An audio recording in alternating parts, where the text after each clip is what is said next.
ગુરુદેવ સાધન કરતા થાક્યો નથી, આપ કહો એ સાધન કરીશ. જિંદગીમાં ક્યારે ફરિયાદ નહીં કરો, આ કામ મને કઠણ પડે છે, બદલામાં ભગવાન છે. ભક્તો આને ભગવાન મળે, આધ્યાત્મિક પથ ઉપર ચાલી શકે. આવડે 15 દાડે એકવાર આવતી એકાદશ કરો કઠણ પડે છે, બોલો. રોજ ભલામણા મંદિરે જવું કઠણ પડે, 5 માળા કઠણ પડે, અને ભગવાન મળે.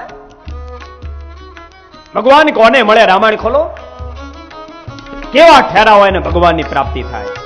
સપ્તર્ષિઓ આવ્યા હતા કસોટી કરવા માટે પાર્વતીની. દેવી શા માટે ગૌર સાધનાનો પ્રારંભ કર્યો? શંકરને પરણવું. દેવી ભૂલી જાઓ, એ તો પાગલ બની ગયા. શમશાનમાં વાસ કરે, આખા શરીરે ભસ્મ લગાડે. એના કરતા તમે કહો તો વિષ્ણુની સાથે પરણાવી દઈએ, બ્રહ્માની સાથે પરણાવી દઈએ. બાકી આખો જન્મારો ખતમ કરી નાખશો ને તોય પણ તમને શંકર નહીં મળે.